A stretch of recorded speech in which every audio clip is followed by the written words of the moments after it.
હવે આપણે જોઈએ વિદ્યુત ડાયપોલના કારણે એની વિષુવરેખા પરના જુદા જુદા બિંદુએ વિદ્યુત ક્ષેત્ર કેટલું હોય.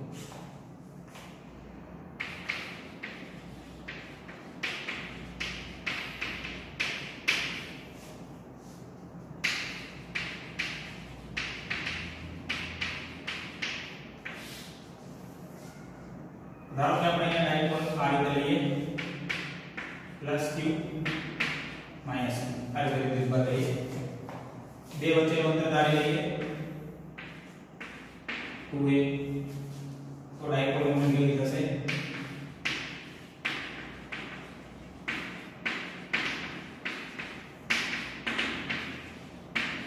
2a કેટલી થશે. હવે વિષુવરેખા એટલે કે જે મધ્ય બિંદુ છે ડાયપોલ એમાંથી પસાર થતી અને બંને વિદ્યુત ભારને સમાવતી રેખા એટલે કે અક્ષ એને લંબ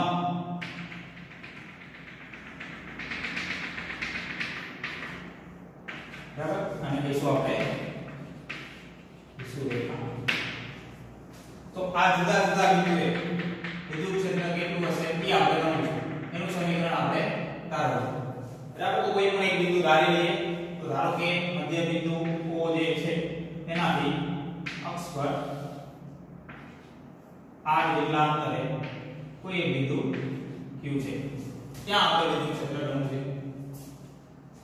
તો અહીંયા વિદ્યુત ક્ષેત્ર કોના કારણે હશે +q અને -q ના કારણે હશે.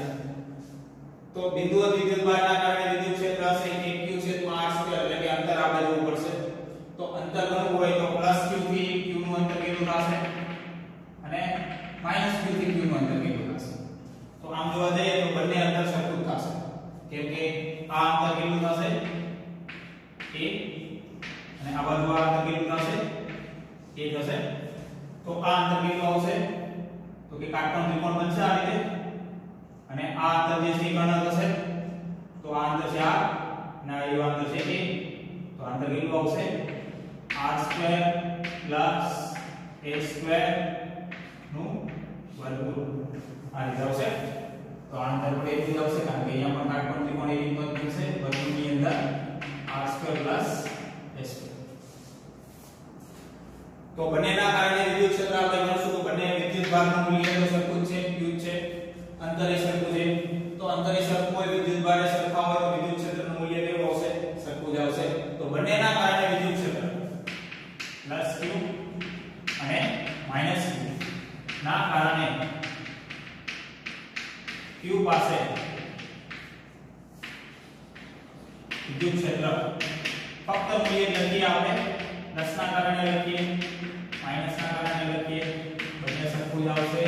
તો પ્લસ માઈનસ એની જગ્યાએ આપણે એક સિમ્બોલ ઉપયોગ લઈએ કેપિટલ E બરાબર કેટલું આવશે કે q છેદમાં અંતર છે r2 + a2 વર્ગમૂળની અંદર એનો સ્ક્વેર થશે એટલે વર્ગમૂળ નીકળી જશે r2 + a2 આ રીતે થશે. હવે વિદ્યુત ક્ષેત્રનું મૂલ્ય સરખું હોય દિશા વિચારો તો કઈ રીતે આવશે કારણ કે વિદ્યુત ક્ષેત્ર સદિશ રાશિ છે તો દિશા પણ આપણે જોવી પડશે.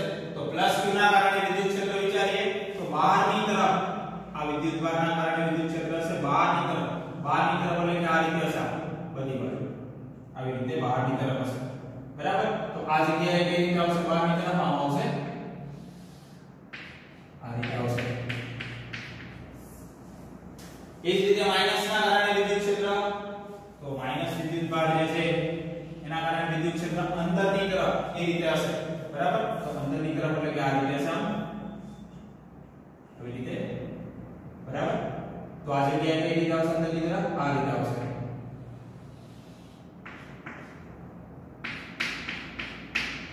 આ રીતે આવશે. તો બંને વિદ્યુત ક્ષેત્રની દિશા અલગ અલગ આવી. અક્ષ ઉપર આપણે વિદ્યુત ક્ષેત્ર જોયું તો એની અંદર વિદ્યુત ક્ષેત્રની દિશા વિરુદ્ધ આવી. વિરુદ્ધ આવે એટલે શું થાય બાદબાકી થાય અને પરિણામે વિદ્યુત ક્ષેત્ર આપણને મળી જાય. પરંતુ અહીંયા વિદ્યુત ક્ષેત્રની દિશાઓ અલગ અલગ છે વિરુદ્ધ પણ નથી એક પણ દિશામાં નથી. એટલે શું થશે અહીંયા આપણે વિદ્યુત ક્ષેત્રની ગણતરી કરવી હશે તો જુદા જુદા બિંદુએ વિચારીએ તો આ બે વચ્ચેનો ખૂણો પણ સતત બદલતો જાય. આપણે તો દરેક બિંદુ માટે સમીકરણ મેળવવું છે એટલે કે આપણે એવું નહીં કહી શકીએ કે આ બે વચ્ચેનો ખૂણો 120 છે 90 છે નિશ્ચિત બિંદુ હોય અને આપણને ખૂણો ખબર હોય તો આપણે ડાયરેક્ટ આ બંનેનું પરિણામી ગણી શકીએ. પણ અહીંયા તો આપણે દરેક બિંદુઓ માટે મેળવવું છે. તો દરેક બિંદુઓ માટે મેળવવું હોય તો આપણે કોઈ પણ એક જગ્યાએ ખૂણો ધારી લઈએ. તો આપણે કોઈ પણ જગ્યાએ ખૂણો ધારી શકીએ. અહીંયા પણ ધારી શકીએ, આ બાજુ ધારી શકીએ, અહીંયા કોઈ પણ જગ્યાએ ધારી શકીએ. બરાબર? તો આપણે અહીંયા કોઈ પણ એક જગ્યા પસંદ કરીએ. ધારો કે અહીંયા ખૂણો થીટા ધારી લો. જો ત્યાં ખૂણો આપણે થીટા ધારીએ તો અહીંયા આપણે આ રીતે રેખા પસંદ કરીએ. બરાબર? આ બે વચ્ચેનો ખૂણો આપણે વિચારીએ તો ખાસ.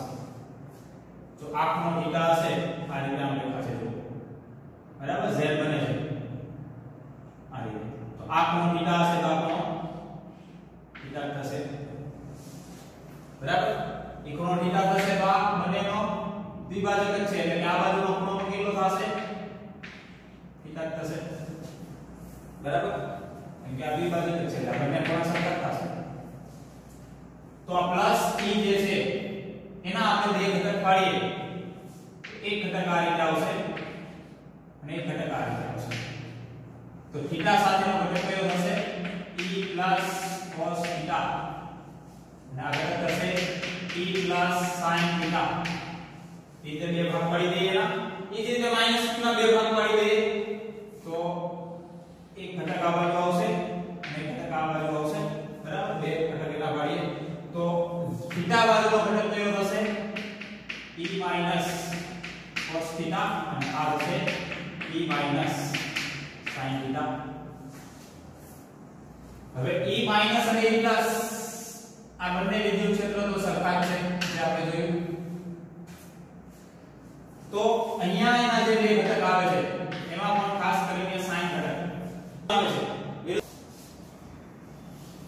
તો sin ઘટક છે એ વિરુદ્ધ દિશામાં છે, સામે છે તો એ કેન્સલ થઈ જશે કારણ કે બંનેના મૂલ્ય સરખા છે અને વિરુદ્ધ દિશા હોય તો એકબીજાની અસર નાબૂદ કરી નાખે. તો અહીંયા cos ઘટક છે જે એક દિશામાં આવે છે. તો આપણે એવું કેવું હોય કે q બિંદુ પાસે વિદ્યુત ક્ષેત્ર કેટલું? તો sin ઘટક તો કેન્સલ થઈ ગયા. cos ઘટક એક જ દિશામાં છે તો q પાસે વિદ્યુત ક્ષેત્ર કેટલું થશે?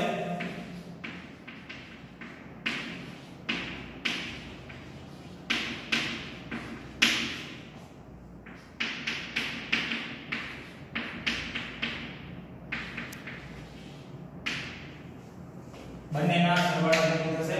e પ્લસ અને e માઈનસ બરાબર આપણે e ધારી લઈએ તો e cos θ અને e cos θ સરવાળો કરશું એટલે કેટલું થશે? ટોટલ 2e cos θ આવું થશે. બરાબર? અહીંયા આપણે આપણા કિંમત પણ મૂકી શકીએ. x બરાબર 2 e ની કિંમત કેટલી આપણને મળી? તો કે aq છેદમાં r2 a2. બરાબર? અને અહીંયા આપણે થીટા ધાર્યું છે તો એ થીટા ને આપણે કાઢવું હોય એટલે કે cos θ ની કિંમત આપણે મૂકી દઈએ તો આપણને ઇક્વેશન મળી જાય. બરાબર? તો cos θ ની કિંમત મૂકવી હોય તો આપણી પાસે અહીંયા ત્રિકોણ છે, કાટકોણ ત્રિકોણ. તો cos θ બરાબર કેટલું થાય ત્રિકોણની અંદર? તો cos θ બરાબર પાસેની બાજુ છેદમાં કર્ણ. બરાબર? તો પાસેની બાજુ એટલે થશે a અને કર્ણ કેટલું થશે? વર્ગમૂળની અંદર r2 a2. બરાબર? તો આ કિંમત પણ આપણે ત્યાં મૂકી દઈએ a છેદમાં વર્ગમૂળની અંદર r2 a2. બરાબર? આ રીતે થશે. તો ટોટલ કેટલું થશે? e બરાબર 2aq છેદમાં ઉપરનો બધાનો ગુણાકાર કરીએ છેદમાં આ કિંમત પણ સરખી છે તો r2 a2. અહીંયા કઈ નથી એટલે એક ઘાત અને વર્ગમૂળ એટલે કેટલી ઘાત કહેવાય? 1/2. બરાબર? તો 1 અને 1/2 r2 a2 સરખું છે તો ઘાતાંકનો સરવાળો થશે તો 1 + 1/2 એટલે કેટલું થશે? r2 a2 ની 3/2 ઘાત. બરાબર? આટલું થશે. અને આપણે જોયું ડાયપોલ મોમેન્ટ કેટલી છે? p = 2aq. તો અહીંયા આપણે એવું કંઈક બને છે તો 2aq. તો એની જગ્યાએ આપણે શું લખી શકીએ? p લખી શકીએ. તો શું થશે? e બરાબર આની જગ્યાએ p આવી જશે એટલે કે ap છેદમાં r2 a2 ની 3/2. બરાબર? તો આ રીતે ઇક્વેશન આપણને મળશે. તો અહીંયા પણ આપણે જે રીતે અક્ષ ઉપર વિદ્યુત ક્ષેત્ર આવ્યું હતું ત્યાં જે આપણે કન્ડિશન વિચારી એવી કન્ડિશન આપણે અહીંયા પણ જે એક વખત વિચારી જોઈએ કે જો 2a અંતર છે એના કરતા જે બિંદુ પાસે આપણે વિદ્યુત ક્ષેત્ર ગણવું છે એ અંતર જો વધુ હોય એટલે કે r 2a કરતા ખૂબ જ વધુ હોય તો અહીંયા પણ r2 + a2 આવે છે તો a અંતર ખૂબ જ નાનું છે r અંતર ખૂબ જ મોટું છે એમાં પણ બંનેનો સ્ક્વેર છે એટલે જે અંતર મોટું અંતર છે એ વધુ મોટું થશે નાનું અંતર છે એ વધુ નાનું થશે એટલે કે મોટી કિંમતની અંદર નાની કિંમત એડ થાય છે તો થયું બરાબર એમાં ઉમેરાય છે મોટી કિંમતની અંદર તો નાની કિંમત જો ઉમેરાય નહીં તો પણ કિંમતમાં કઈ લાંબો ફરક પડે નહીં જો આ રીતની કન્ડિશન હોય તો એટલે કે r ની કિંમત 2a કરતા ખૂબ જ વધુ હોય તો આપણે અહીંયા a ને અવગણી શકીએ જો આપણે a ને અવગણશું તો કેટલું મળશે p બરાબર kp છેદમાં અહીંયા આને આપણે અવગણીએ એટલે r2 એની ઘાતમાં આવશે 3/2 એટલે કે 2 કેન્સલ થઈ જશે એટલે કેટલું વધશે r નો ઘાત તો આ રીતે મળશે તો અહીંયા પણ આપણે જોઈ શકીએ છીએ કે વિદ્યુત ક્ષેત્ર જે છે એ અંતર સાથે ઘનના વ્યસ્ત પ્રમાણમાં મળે છે જે રીતે આપણને અક્ષમાં મળતું હતું એ જ રીતે અહીંયા પણ મળે છે જુદા જુદા બિંદુએ વિદ્યુત ક્ષેત્ર આપણે ગણવું હોય વિષુવરેખા તો આપણે આ સમીકરણનો ઉપયોગ કરવો જોઈએ અને એની અંદર આપણે જોઈ શકીએ છીએ અંતર ઘનના વ્યસ્ત પ્રમાણમાં છે બિંદુવત વિદ્યુતભાર હોય તેમાં વિદ્યુત ક્ષેત્ર વર્ગના વ્યસ્ત પ્રમાણમાં આવતું અને જ્યારે ડાયપોલ માટે આપણે બંને સમીકરણ આપ્યા કે અક્ષ ઉપર જુદા જુદા બિંદુએ વિદ્યુત ક્ષેત્ર કેટલું હોય અને વિષુવરેખા પર જુદા જુદા બિંદુએ વિદ્યુત ક્ષેત્ર કેટલું હોય તો બંનેમાં આપણને આવું જ સમીકરણ જોવા મળ્યું બરાબર એની અંદર જે સમીકરણ આવતું હતું એ આપણે આ રીતે હતું 2kp/r3 બરાબર તો બંને માટે આપણે જોઈએ તો અંતર સાથે ઘનના વ્યસ્ત પ્રમાણમાં જ છે બરાબર એટલે ઇક્વેશન પણ લગભગ સરખા જેવું છે અહીંયા બે ખાલી વધારે આવે છે બરાબર કેટલો ફરક પડે હજી આપણે આ સમીકરણને જો સદિશ સ્વરૂપે ધારવું હોય તો કઈ રીતે ધારી શકાય એટલે કે દિશામાં જો આપણે વિચારીએ અહીંયા સીધું છે કે આ બંને ઘટકનો સરવાળો કર્યો છે એટલે વિદ્યુત ક્ષેત્ર કઈ દિશામાં હશે પરિણામી આ દિશામાં હશે પરંતુ જો સદિશ સ્વરૂપે ગણતરી કરવી હોય તો આપણે આવી રીતે કંઈક કરી શકીએ કે આજે આપણે અક્ષ ધારીએ છીએ આ અક્ષને આપણે કોઈ પણ એક અક્ષ ધારી લઈએ કારણ કે x y z એ રીતે જો આપણે ધારીએ બરાબર તો આ દિશા અને આ દિશા આ બંને અક્ષ આપણે ધારી લઈએ તો આપણે સરળતાથી ગણી શકીએ જેમ કે આ બાજુ જે છે એને આપણે એમ કહી દઈએ x અક્ષ અને આ બાજુ છે એને આપણે કહી દઈએ y અક્ષ આ રીતે આપણે ધારી લઈએ બરાબર તો શું થશે q અને q બંનેનું વિદ્યુત ક્ષેત્ર આ રીતે છે બરાબર તો એ કોઈ પણ અક્ષ બાજુ નથી આ પણ કોઈ અક્ષ નો કહેવાય અને આ પણ કોઈ અક્ષ નો તો પરિણામી જે વિદ્યુત ક્ષેત્ર આવે છે કોઈ એક અક્ષ બાજુ છે કઈ અક્ષ છે x અક્ષ બરાબર તો x અક્ષ માટે આપણે અહીંયા i કેરેટ એવો સિમ્બોલનો ઉપયોગ કરી શકીએ જો સદિશ સ્વરૂપે લખવું હોય તો બરાબર કેમ કે ધન x બાજુ છે એટલે આપણે એ રીતે લખી શકીએ અથવા જો આપણે આ રીતે ન લખવું હોય તો બીજી એક રીત પણ છે ડાયપોલ મોમેન્ટની દિશા કઈ જે આપણે શીખી ગયા તો કે -q થી +q તરફ ડાયપોલ મોમેન્ટ હોય તો ડાયપોલ મોમેન્ટનો એકમ સદિશ p કેરેટ નો જો આપણે ઉપયોગ કરીએ તો p કેરેટ ની દિશા કઈ થશે -q થી +q તરફ તો અહીંયા આપણને વિદ્યુત ક્ષેત્રની જે દિશા મળે છે કઈ રીતે મળે છે પ્લસ થી માઈનસ તરફ આ રીતે મળે છે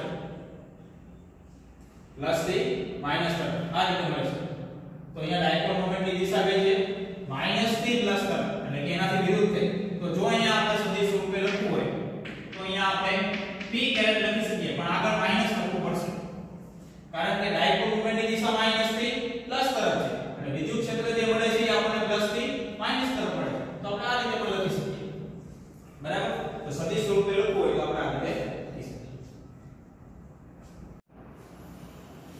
આપણે જોયું વિદ્યુત ડાયપોલની અક્ષ પર અને વિષુવરેખા પર જુદા જુદા બિંદુએ વિદ્યુત ક્ષેત્ર કેટલું તો આપણે બંનેની સરખામણી કરીએ અને કઈ ટાઈપના એમસીક્યુ પૂછી શકાય એના વિશે આપણે જોઈએ તો અક્ષ પર જે વિદ્યુત ક્ષેત્રનું સૂત્ર હતું એ કઈ આ રીતે હતું E = 2kp/r3 આ ઘન અને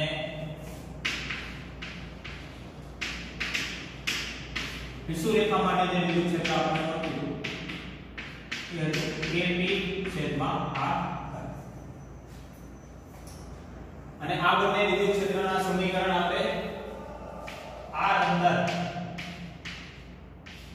વિદ્યુત ડાયપોલ એટલે કે બે વિદ્યુત ભાર વચ્ચેનું અંતર છે એની સરખામણીમાં જે બિંદુએ આપણે વિદ્યુત ક્ષેત્ર ગણવું છે એ અંતર વધુ હોય એના માટે આપણે બંને સમીકરણો ધાર્યા.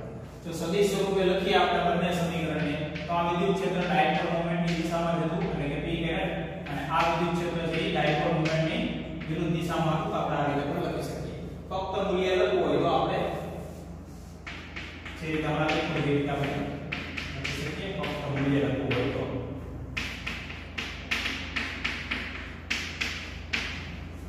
તો આપણે ડાયપોલ દોરી અને જોઈએ આપણે +q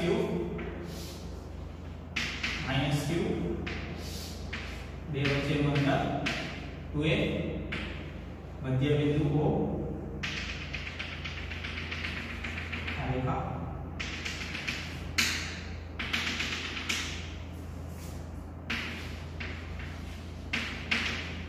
વિષુવરેખા અને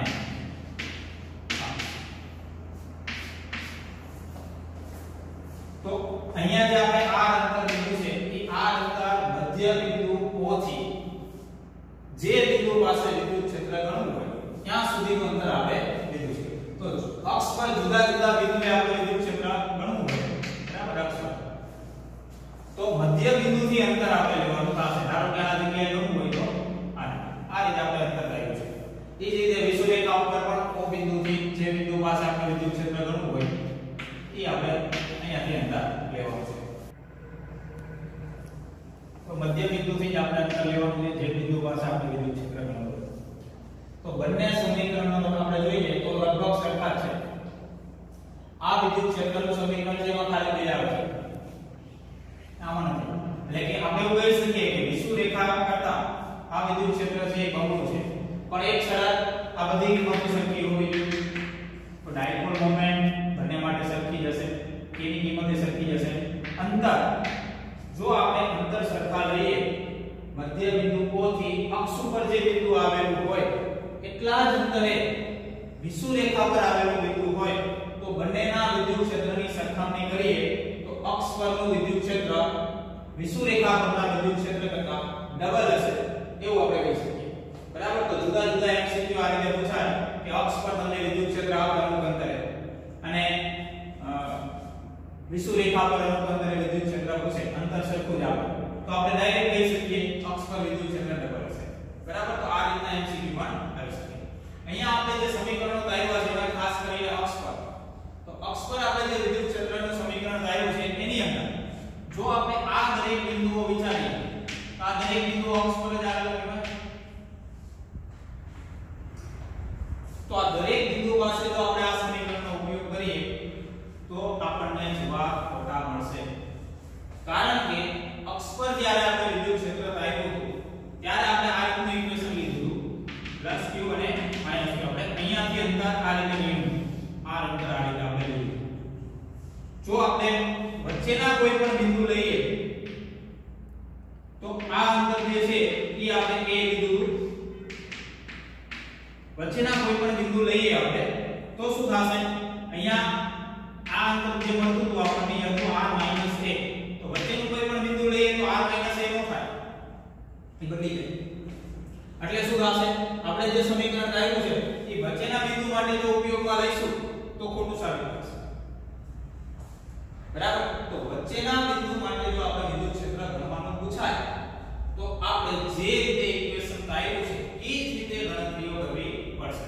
પણ આ સમીકરણનો આપણે ઉપયોગ કરી શકશું નહીં. એટલે કે પ્લસના કારણે વિદ્યુત ક્ષેત્ર ત્યાં ગણવું પડશે, માઈનસ વિદ્યુતભારના કારણે ત્યાં વિદ્યુત ક્ષેત્ર ગણવું પડશે, બંનેની દિશા જોવી પડશે, બંનેની દિશા કઈ રીતે મળે છે એના આધારે સરવાળો કે બાદબાકી કરવી પડે એ રીતે આપણે આખું ગણવું પડશે. કોઈ સમીકરણનો આપણે ઉપયોગ કરી શકશું નહીં. ધારો કે આપણને એવો MCQ પૂછાય કે ડાયપોલના મધ્ય બિંદુ પાસે વિદ્યુત ક્ષેત્ર કેટલું. ડાયપોલના મધ્ય બિંદુ પાસે વિદ્યુત ક્ષેત્ર કેટલું. તો ડાયપોલનું જે મધ્ય બિંદુ છે O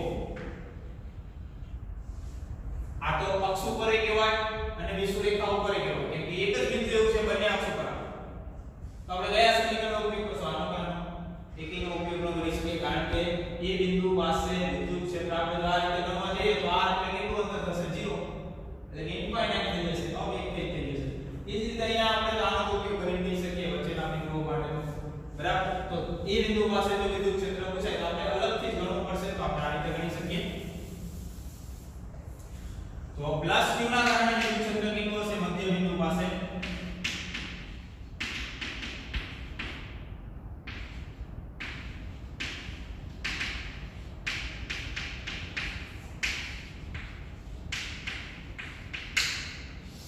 બરાબર, ડાયપોલના મધ્ય બિંદુ પાસે વિદ્યુત ક્ષેત્ર પૂછાય તો પ્લસ q ના કારણે કેટલું હશે?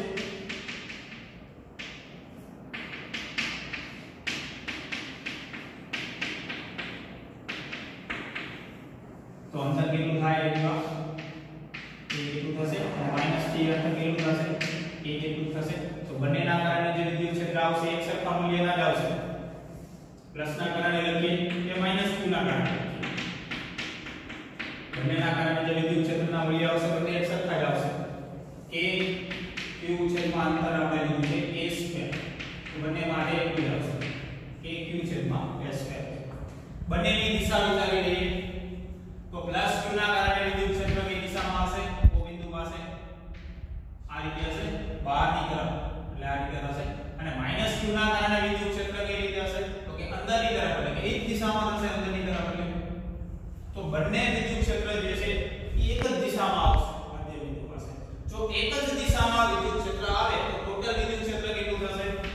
E તો કે બંનેનો સરવાળો થશે. બરાબર, બંનેનો સરવાળો થશે. અને બીજી એક, જો આપણે સદિશ સ્વરૂપે ગણવું હોય તો આપણે આ રીતે લખી શકીએ. જો આને સદિશ સ્વરૂપે લખવું હોય તો પ્લસ ના કારણે વિદ્યુત ક્ષેત્ર કઈ તરફ છે? આ બાજુ છે. અને ડાયપોલ મોમેન્ટની દિશા કઈ? તો કે p કેરેટની દિશા હશે માઈનસ થી પ્લસ, માઈનસ વિદ્યુતભાર થી પ્લસ વિદ્યુતભાર તરફ જોઈએ ડાયપોલ મોમેન્ટ. તો વિદ્યુતભારના કારણે વિદ્યુત ક્ષેત્ર ડાયપોલ મોમેન્ટની વિરુદ્ધ દિશામાં થયું, એટલે કે અહીંયા આપણે લખી શકીએ માઈનસ p કેરેટ. એ જ રીતે માઈનસ q વિદ્યુતભારના કારણે વિદ્યુત ક્ષેત્ર એ દિશામાં છે, તો એ પણ સદિશ સ્વરૂપે લખશું તો એમાં પણ શું છે? Minus p caret. જો સદિશ સ્વરૂપે ગણતરી કરવી હોય તો પરિણામી વિદ્યુત ક્ષેત્ર બંનેનો સરવાળો, બંનેની કિંમત આપણે મૂકીએ તો પ્લસ q ના કારણે વિદ્યુત ક્ષેત્ર માઈનસ kq છેદમાં a સ્ક્વેર p કેરેટ, અને માઈનસ નું પણ એટલું છે માઈનસ kq છેદમાં a સ્ક્વેર p કેરેટ. બંને સરખું છે એટલે ટોટલ કેટલું થશે?